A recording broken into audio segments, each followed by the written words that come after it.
Ladies and gentlemen, boys and girls, welcome to the Music Lab podcast.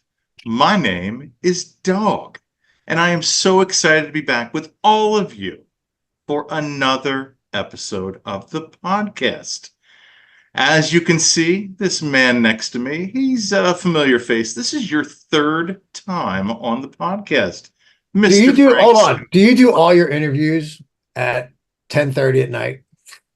Now, why are you going to blow my man? I'll tell you. It's okay. Frank I Schofield, just want to everybody. know. Frank Schofield. Man, I have an interview tomorrow morning at 9 a.m. So, it's all good. I do it at It's all all times good. today. Yeah. Just so you know, I'm 57 years old. I went to bed and got back up just to do this with you. Just so you know. That's what us old people do. Something special. So, Frank, it is show week. We've got two shows coming up. We have Friday night, the amazing, the impeccable Jenny Lewis, and then Sunday night, Fleet Foxes. Yeah. So, how are you feeling? Where are we at with the shows? How, give us the lowdown. Well, we have a little bit of a different beast because we have to build our venue. We don't have an outdoor venue with a shed with bricks and mortar and walls and a ceiling and trusses. So we have to bring in our stage. And what we do is we build this thing out of nothing along Riverfront Park, it's a beautiful park. And it's right alongside the river, and pontoon boats will come out and everyone enjoys it. But we have to build. We have to get the landscaping right. We got to make sure that, Capital Region Water did their job before they left. We got to make sure we get trailers in there, construction trailers. Then we have to make them look like dressing rooms, and then get executive bathrooms, and then build a tent to feed all these workers for like 3-4 days. Because when we do these shows back to back, we're kind of creating a little city, like a little village. And a lot of times, there's just a lot of work that goes into it. There's so many people that do such a great job, and there's such pride that comes into it. This is the time where I'm usually the most nervous, but I don't do much. Like, everyone kind of just takes their thing and just goes. And while it's rewarding, it's frustrating, all in the same. I'm like, can I do something? Can I do something? Let me carry that speaker. Let me do something, But there's so much involved to it. There's so many people involved with it. You have Claire Global, you have Stray Lighting, you have the band, you have Mountain Stages, you have, Harris doing his thing, and you have, Will Scott trailers and tents and blah, and the city and the county and money and funds and sponsors and blah, blah, blah. You got to sell beer, and you got to get people in, you got to create Wi-Fi. You don't even think about that. We have to create a Wi-Fi village so that every station has Wi-Fi to sell merchandise, to sell tickets, to sell beer, so the band can function, because there's no Wi-Fi out there. You're out in the middle of a field.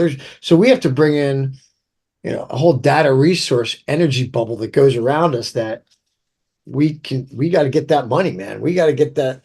We got to swipe those cards. We got to get that beer going. We got to make sure the band has internet so that the click track works, and that, so there's a lot of bandwidth that is involved with all that. And there's just so many details that are just behind the scenes. But no, we're there. We're ahead of time. And we're going to see the beautiful Jenny Lewis on Friday night and the wonderful Fleet Foxes on Sunday. I don't think you could have a better 1-2 punch than those two, right out of the gate. I mean, Jenny herself is she's a long time bucket list for me. And, I'm just happy to have her here. And I think Fleet Foxes, how do you knock that? I mean, how do you look at that and say that was the wrong move, And we also have a big announcement this week. We're going to announce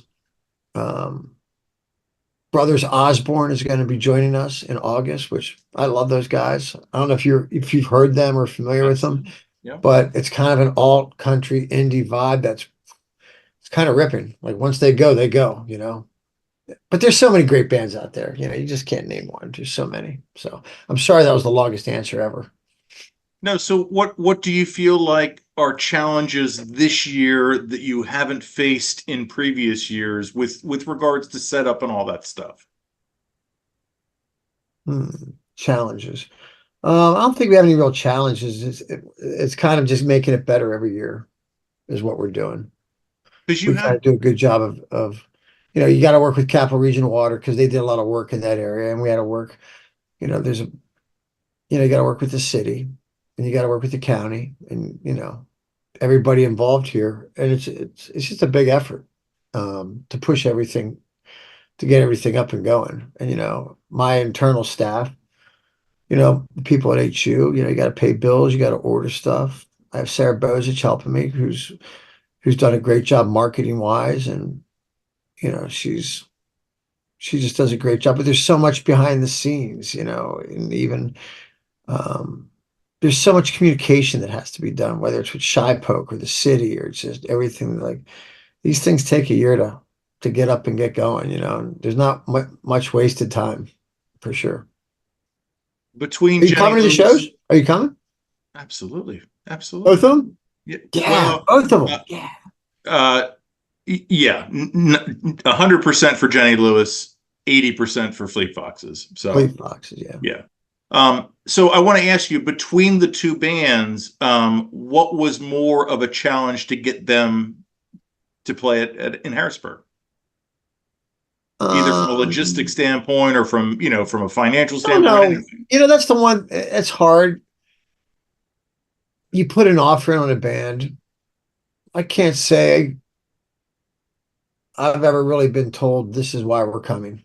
I can't say there's a reason that they say, oh, we love Harrisburg or oh, we'd love to come to a secondary market. I don't think that ever happens. I think it's just I just think the deal has to be right.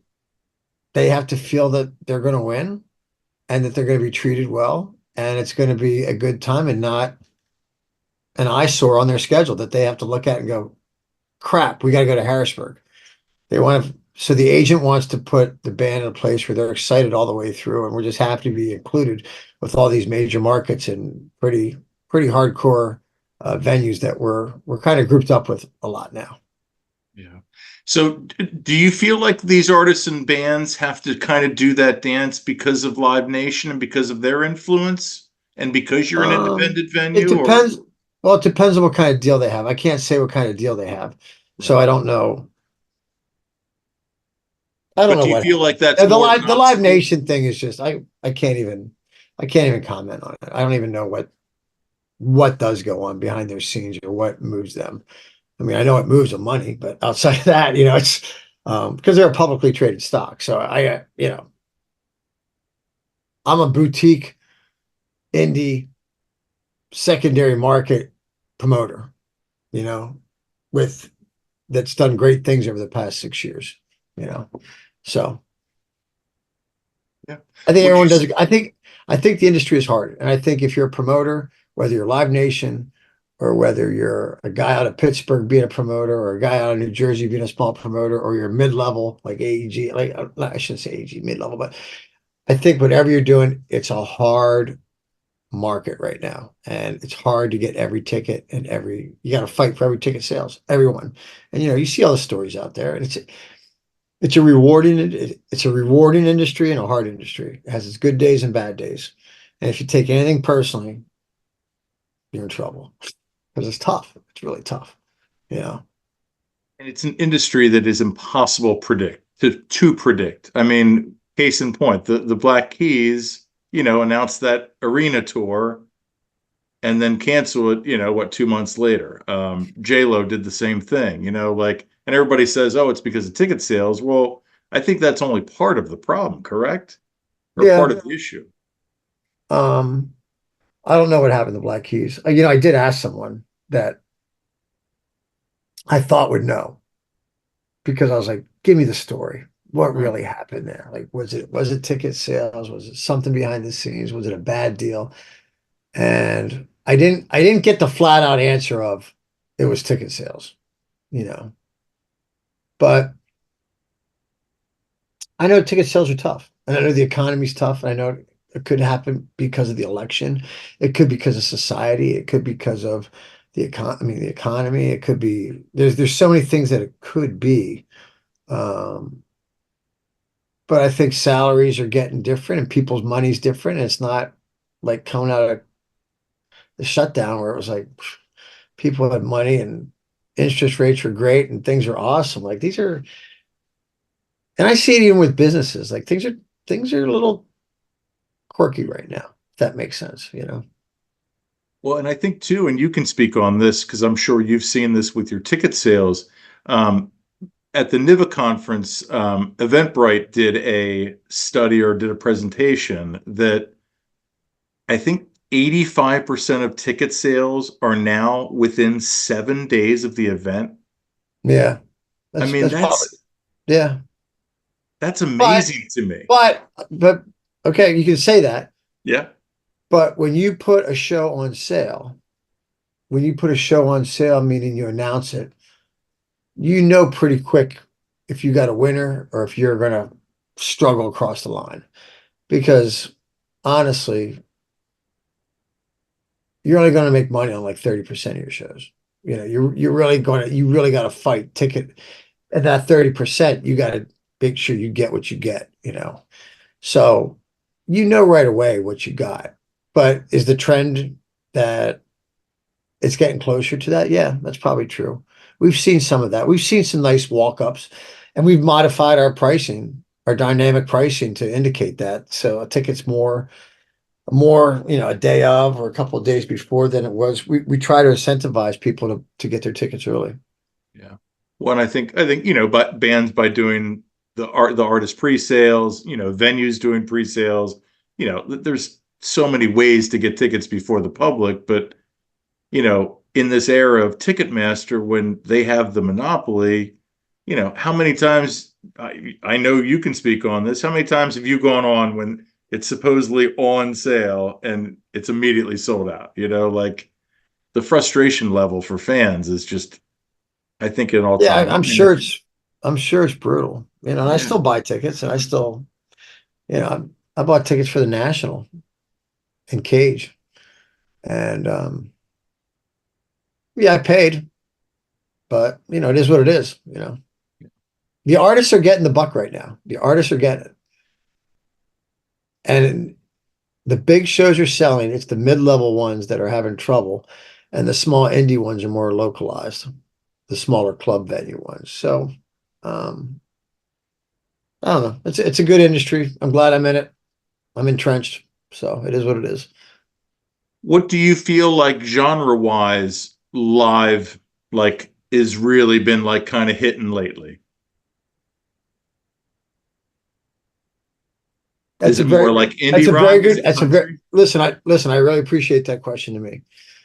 Um, because it'll make me reflect in that I don't probably know right now because this market is very um protected live industry wise. Like we don't get a lot of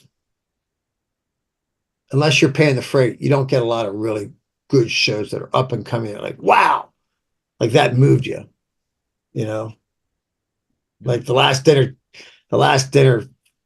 club or whatever that band was called.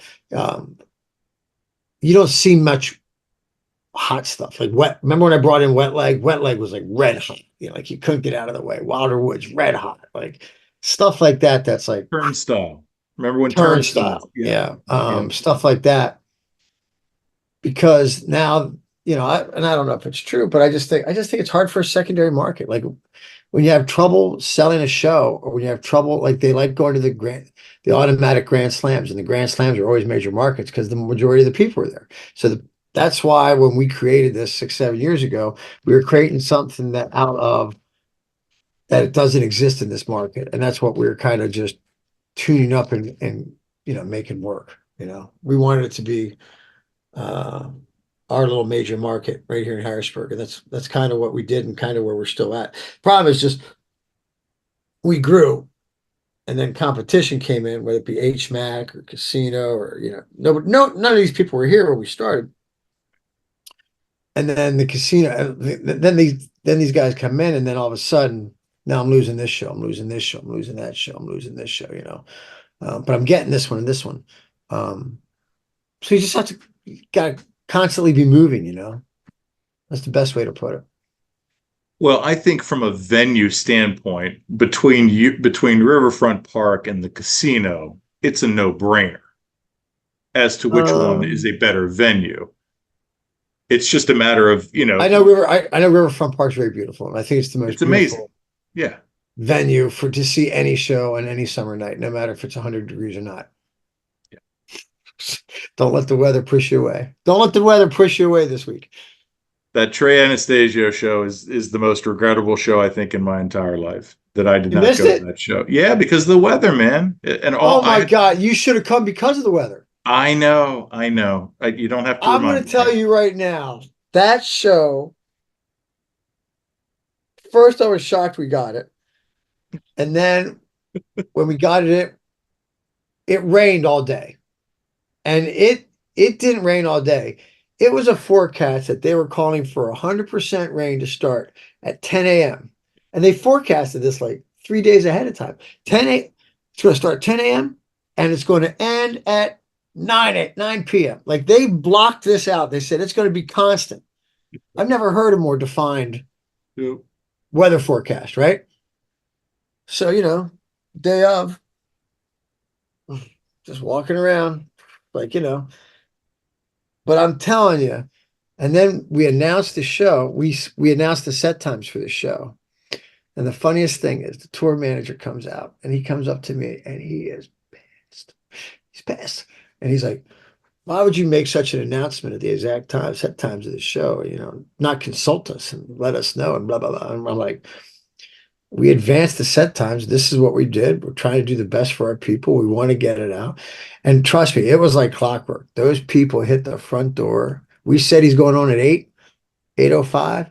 Those people were at that door and they didn't stop at any booth truck or anything. They went right to that stage and it was pouring rain. It was pouring rain. But the rain made it so much better. And the light guy, he just crushed it because the wall of rain was straight down in front of him, and then he's back here playing, and the wall's coming down right in front of him, and everybody had their slickers on and their raincoats, and there was zero wind, just warm, beautiful rain, and it was one of the coolest shows. I mean, and those guys tore it up, and they rewarded all them people, and they even like they were going to do like a half-hour break.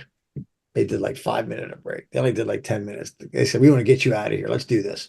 And they did it, they did it right.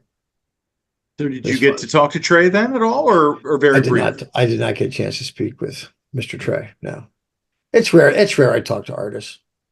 They're I'm respectful of them. They're there to do their job. Um, Nobody likes a promoter that wants to meet an artist. We're all just there to just push through. Now, artists have I interacted with artists before? Yeah, absolutely. But a lot of times artists are pretty private. They keep their group around them and they kind of move around and they stay in their little bubble. They don't know what town they're in. They're in to play and get out. They're in, Burkittsville tomorrow night. They're in somewhere the next day. You're just a stop. They don't know they're in Harrisburg. They might know they're there, but they don't know what's up. They're very protected, and we advance the shows so much with management that there's no real issues. They have everything they need: food, laundry, showers. We make sure that all those basic necessities of what they need to have a good life and have a good day at work are there for them. And that's really what it's about. No one really thinks it that way, but these guys that are artists, they're no different than a state worker, than me, than you going to work, than anybody else going to work. You want to go, have a good day at work, get to bed at night. That's it. Yeah. It's the bottom line. So how can I make that experience the best as possible for that artist, and then for the management company to know that I took care of that artist the right way? Well, and that word spreads quickly amongst this It industry, does, I'm sure. yeah, Yeah. yeah, So that's only a benefit to you. correct, yep. Yeah. So let's talk about, I mean, you kind of touched a little bit on the state of the concert industry, but in our area specifically, yes, like you said, you're constantly battling Philly, DC, Baltimore because they're the major markets. But do you think it's the economy that's the biggest thing that's kind of keeping the local industry down, kind of like from a concert perspective? Oh yeah. What else could it be? Yeah, What else could it be? right. It's not that, oh, people don't want to go out. I mean, there probably is a niche. I think there's a lot of, I think there's an oversaturation of shows out there also. I think there's a lot of shows. And I think there's a lot of people that think it's easy to do shows. And I don't know. I think there's a lot of shows. I think money's tighter. Um, I think the ticket prices have to come back down at some point. And the only way that's going to happen is when people stop coming to shows. That they say, hey, all right, we've hit that bubble. But where is that bubble? I don't know where it is.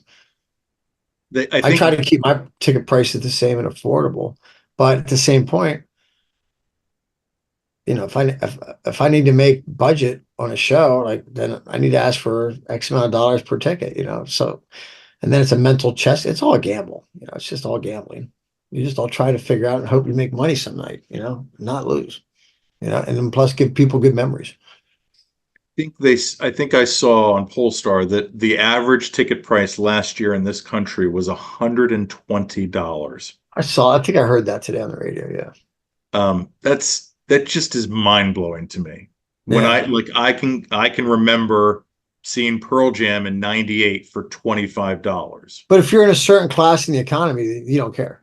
Correct. Doesn't matter what the ticket price is. Like you probably don't even probably a majority of the people that go to see shows, I think have no idea what the ticket price is. If they want to see their artist, they go click, click, click, done.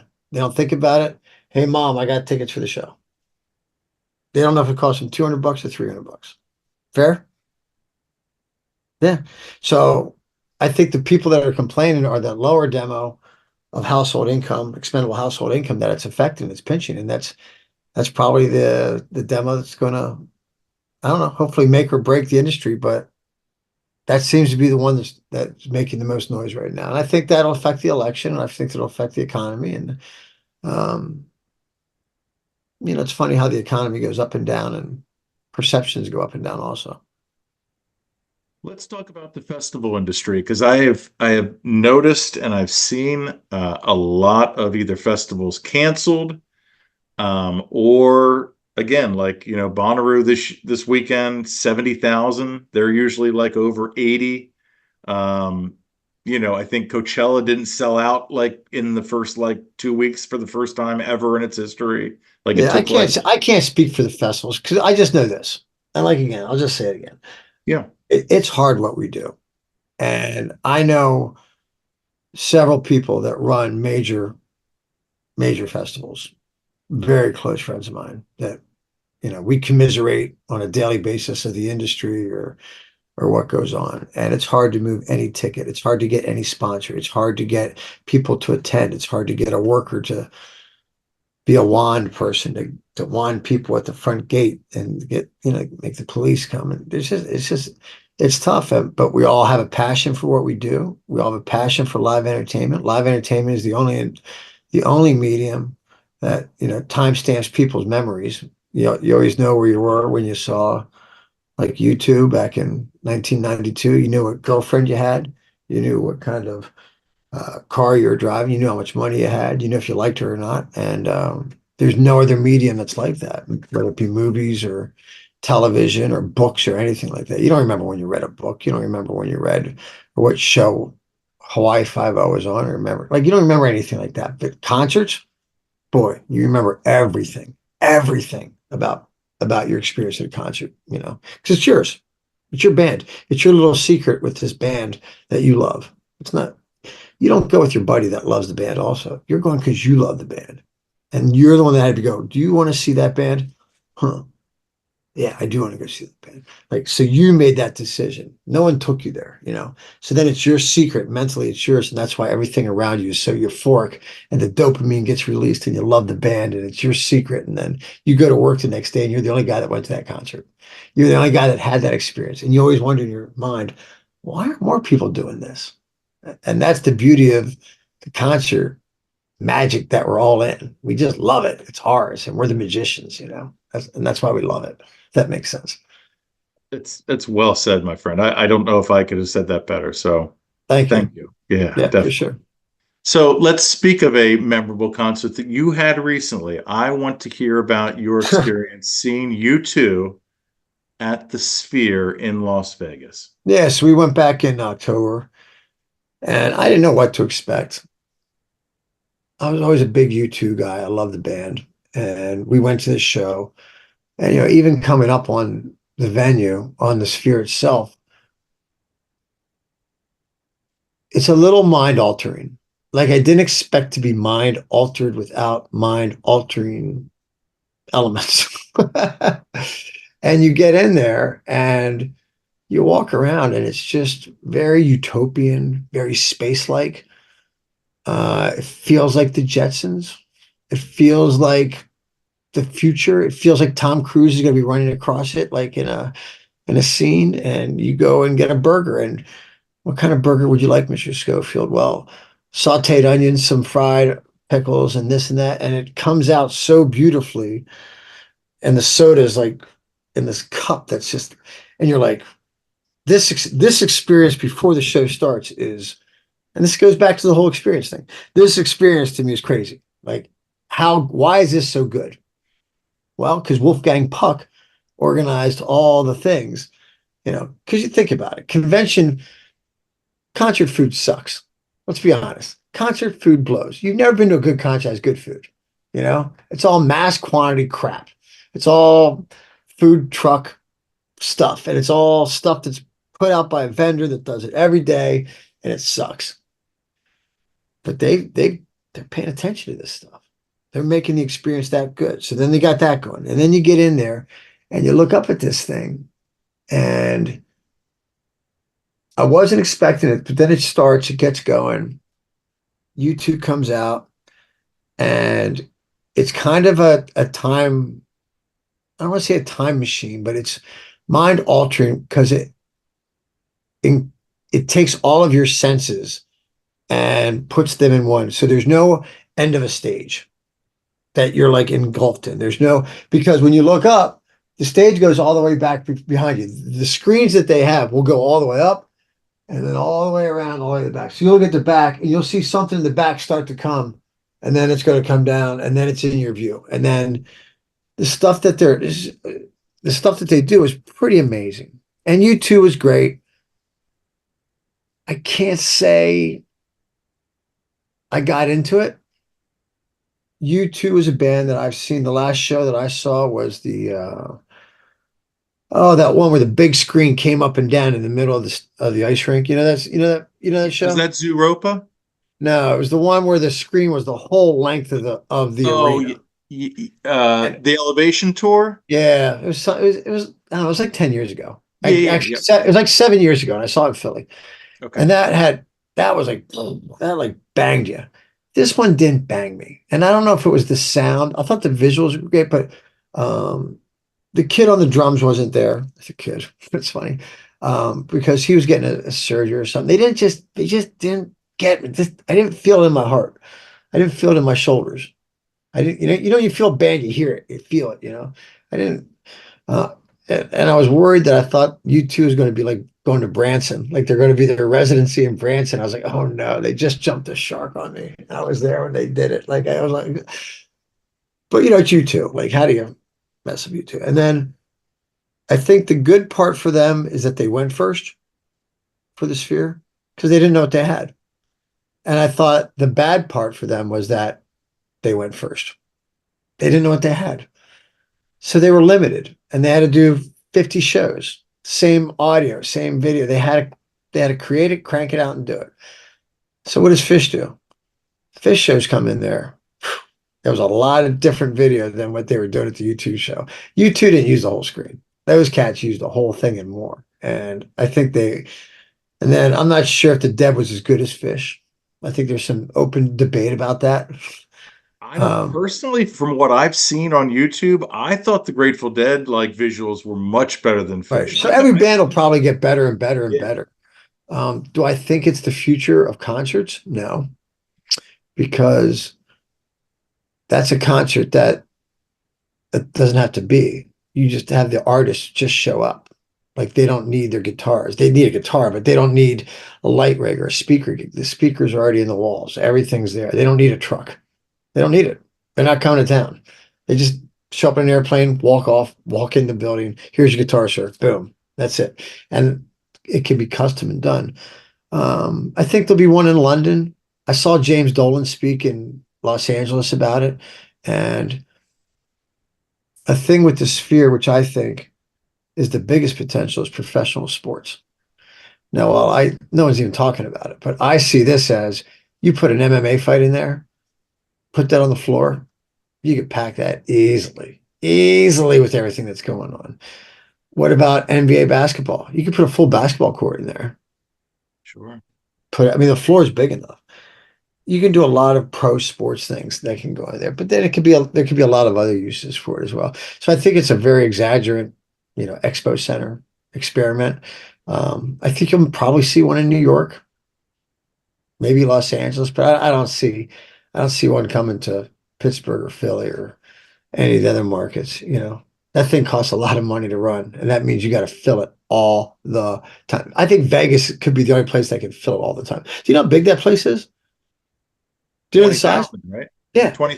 Do you know what the largest NHL, NBA closed arena is? It's in Montreal. It's the Montreal Forum, and they hold 20,000 people. So think about that. You have all those people in the Sphere, 20,000, and it's only on one side of the performance area. So that's 20 grand of the largest arena that we have in North America, and they stacked it right on top of each other, all on the same side. And I was on the floor where my seats for you too. And I looked back, I was like, I couldn't believe how far away people were. I was like, oh my God, they're so far away.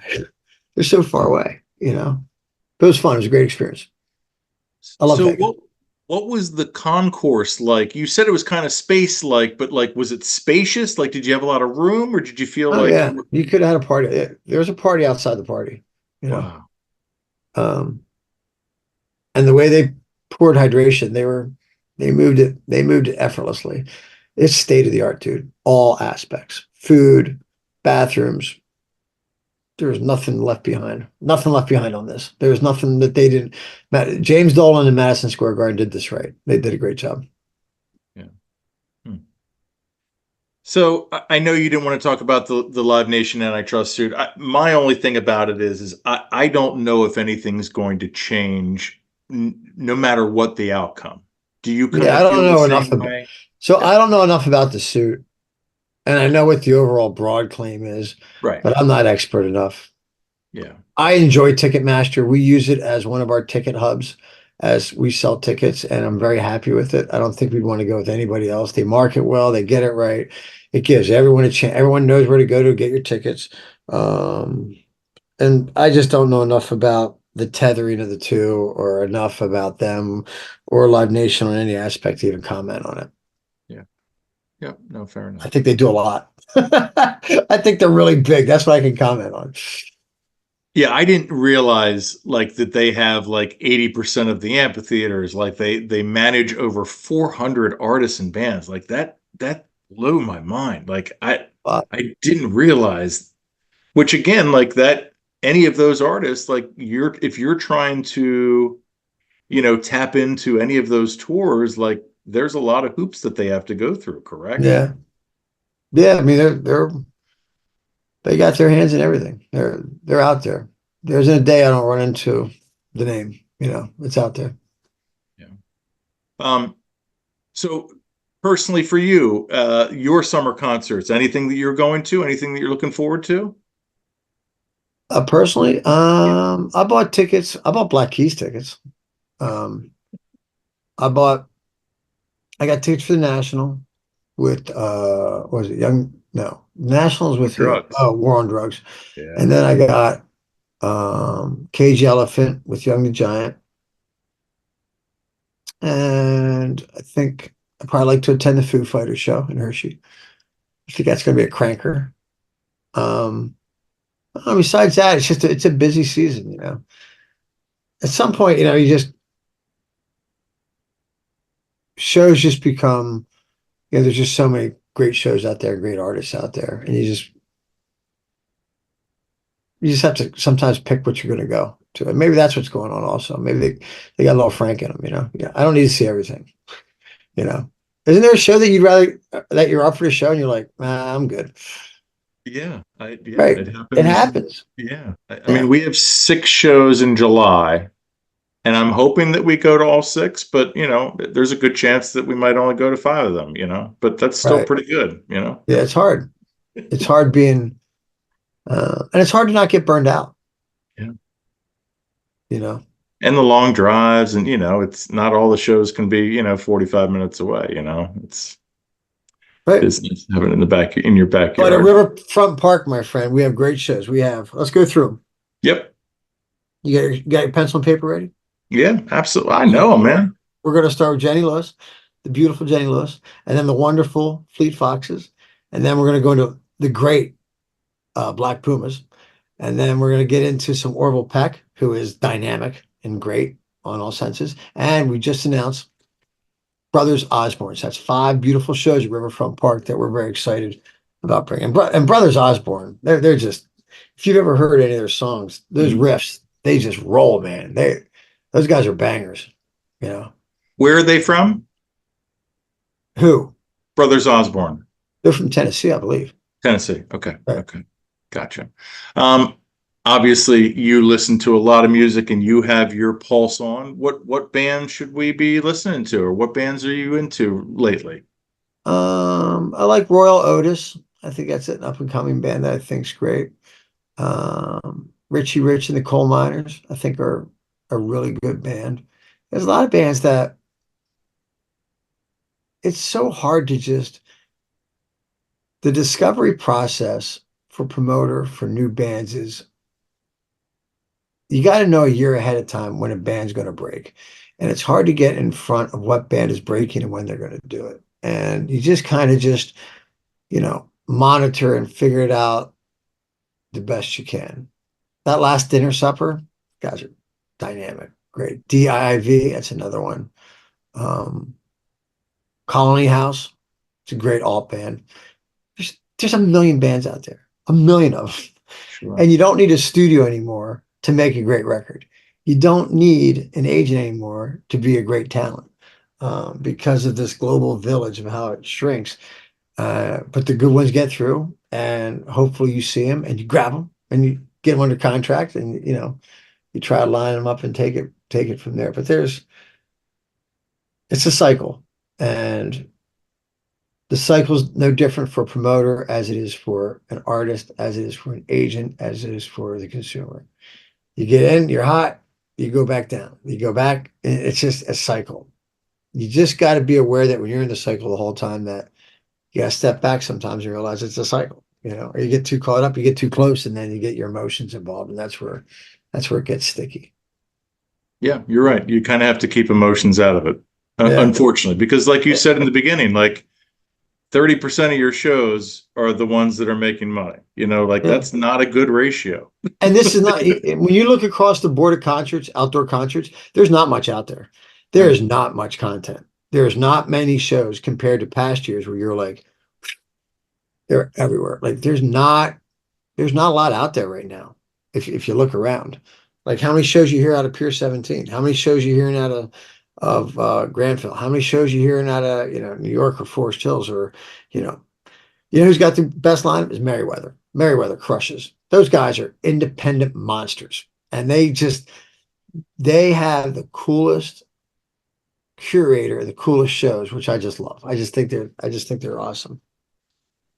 Did you see the HF Festival announcement? I did, yeah. It was impressive. Interesting. I don't know if it's impressive. What didn't you like?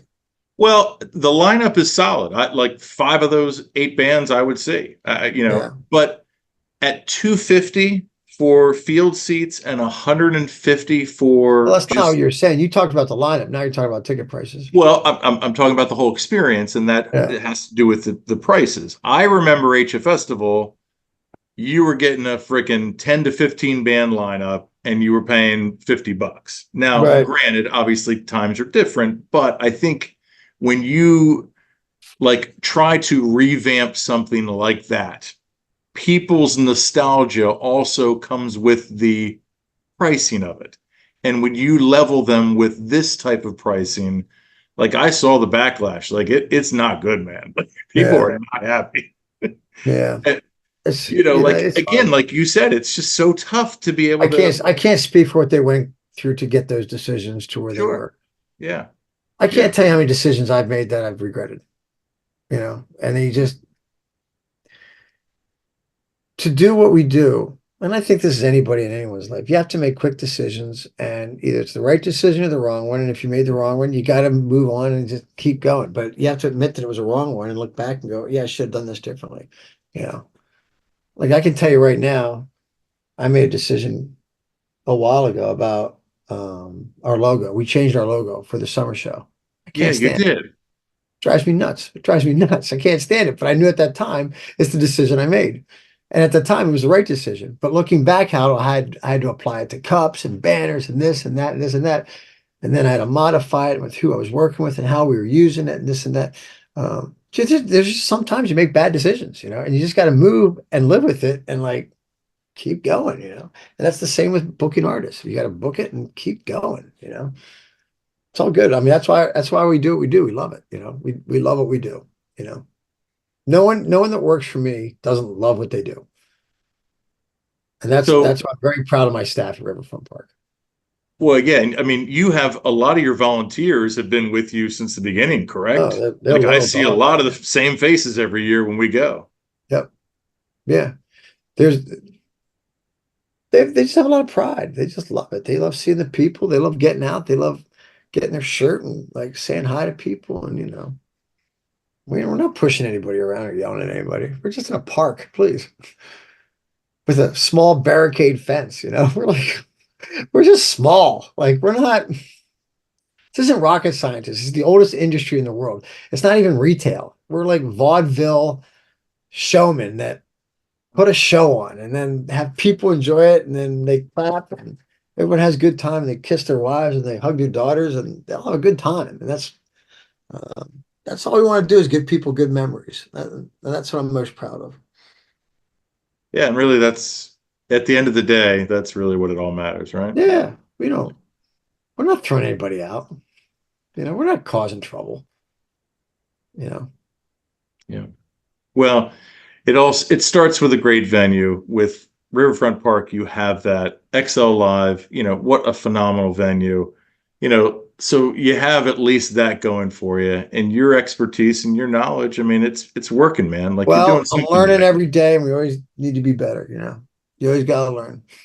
You always got to be humble and just got to just listen a lot.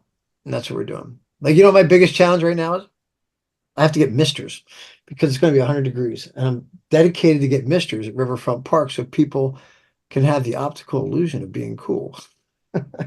So you got to get the misters, but then I need a water source. There's no water source there. And then I got to get the hose, and then I got to get the misting machine, and then I got to get, so I have people this day.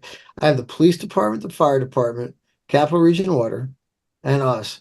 Like we have these conference calls. We're trying to figure out just how to get a stupid mister going, but there's no water there. There's no there's no valve to like pipe into because we're in the middle of a field. So there you go. There's a promoter talking to you. How do we get a Well, mister in there? you can't use the Susquehanna's water.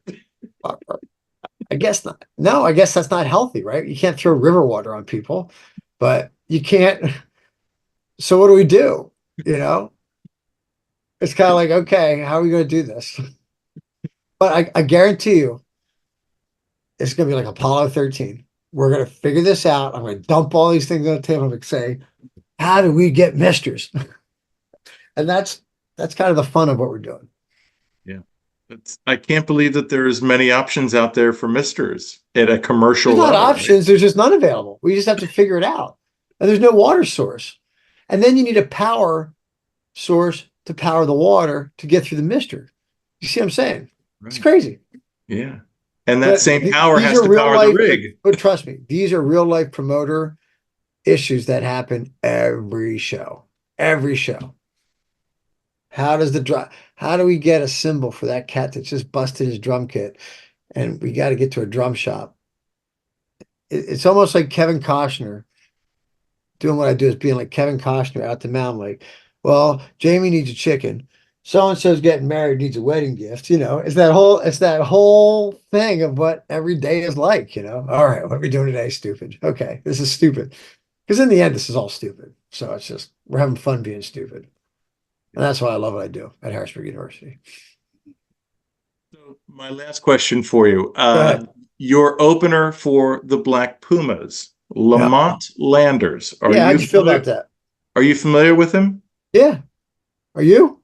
Oh my gosh. We saw him twice at South by, full band, and then he did this acoustic show, him with a looping machine, and he just did like covers, like Marvin Gaye, like you know, He's great. he's amazing. He's absolutely amazing. So Yeah. I wanted Get to your see tickets for him. Black Pumas. What's that? Get your tickets for Black Pumas.